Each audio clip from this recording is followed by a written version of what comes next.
வாழ்க்கையும் அந்த குறிப்பிட்ட டைமிங்கில் நம்ம அந்த விஷயத்தை செய்யலை அப்படின்னா போயிடும். இன்னும் 7 செகண்ட் இருக்குது, ஒன்றா ஓடிடலாம், இன்னும் 3 செகண்ட் இருக்குது. இதே மாதிரி தான் எல்லா விஷயமுமே. நம்ம அந்த டைமிங்கில் அந்த விஷயத்தை செய்யலை அப்படின்னா ரொம்ப லேட் ஆகிடும். ஸோ இந்தாண்ட வரல அப்படின்னா அந்தாண்ட நின்றுட்டே தான் இருக்கணும். சின்ன எக்ஸாம்பிள் தான் இது. இதே மாதிரி வாழ்க்கையில் ஒரு வாய்ப்பு கிடைக்கிது அப்படின்னா அந்த வாய்ப்பை பயன்படுத்திக்கணும்.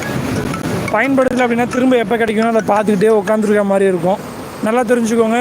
சிங்கப்பூரில் நிறைய பேர் சொல்லுவாங்க, உலகத்திலே மிகப்பெரிய சுற்றுலா நாடு தான் சிங்கப்பூர். இங்கே நிறைய பணம் கொட்டி கிடக்கு, வாங்க அள்ளிட்டு போகலாம், எல்லாருக்குமே வேலை இருக்குது, எல்லா வேலையுமே இருக்குது, படித்தவன் படிக்காதவன் எல்லா மாடி வீடு கட்டலாம், கல்யாணம் பண்ணலாம், மேக்னெட் வாங்கலாம், ஊரில் கொள்ளைக்காடு வாங்கலாம், ஃப்ளாட் வாங்கலாம், சந்தோஷமாக இருக்கலாம் அப்படின்னு யாருமே தயவு செஞ்சு நேரடியாக ரொம்ப ரொம்ப கஷ்டமாக இருக்கும்.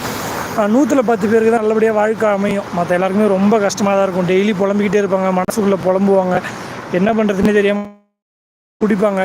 நம்ம கஷ்டத்தை யார்கிட்ட போய் சொல்கிறது, நம்ம யார்கிட்ட புலம்புறது அப்படின்னு தெரியாமல் நிறைய பேர் குடிப்பாங்க. குடிக்கிறதுக்கு முக்கிய காரணமே இது தான். நல்லா தெரிஞ்சு வச்சுக்கோங்க. உங்கள் வீட்டுக்காரங்களோ, உங்கள் அண்ணனோ, தம்பியோ, மாமனோ, மச்சானோ வெளிநாட்டில் இருக்காங்க அப்படின்னா அவங்க பணம் சம்பாதிக்கிறாங்க, வீடு கட்டுறாங்க அப்படின்றத தாண்டி எவ்வளோ கஷ்டப்படுறாங்க, அவங்க சம்பாதிக்கிறதுக்கு எவ்வளோ கஷ்டப்படுறாங்கன்னு அவங்கக்கிட்ட மனசு விட்டு பேசினா தான் தெரியும். அதுக்கும் அவங்களுக்கு நேரம் இருக்குது. வருஷத்தில் 1 மாதமோ இல்லை 10 நாளோ 15 நாளோ தான் ஊருக்கு வருவாங்க.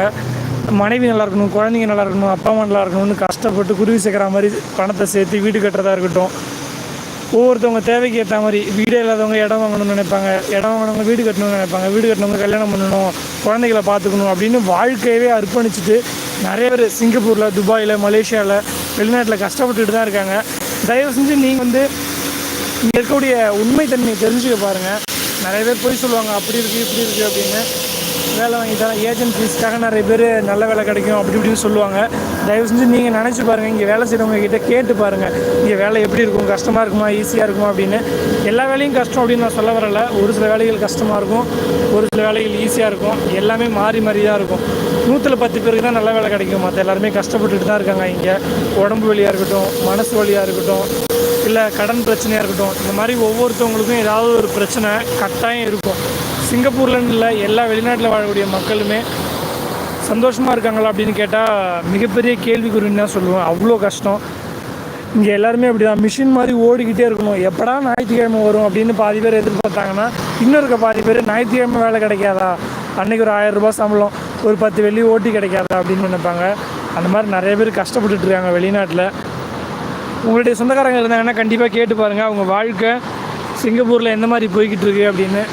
நிறைய யங்ஸ்டர்ஸ், இளைஞர்கள் இந்த மாதிரி நிறைய பேர் என்ன பண்ணுறாங்க, நம்ம ஊரில் வேலைக்கு போனால் இவ்வளோ சம்பளம், அந்த ஊரில் வேலைக்கு போனால் இவ்வளோ சம்பளம் அப்படின்னு ஒரு ஆர்வத்தில் கிளம்பி நிறைய பேர் வராங்க. நிறைய பேர் வந்து வேலை செய்கிறாங்க, நிறைய பேர் பிடிக்கலன்னு பாதியிலே ஓடிடுறாங்க.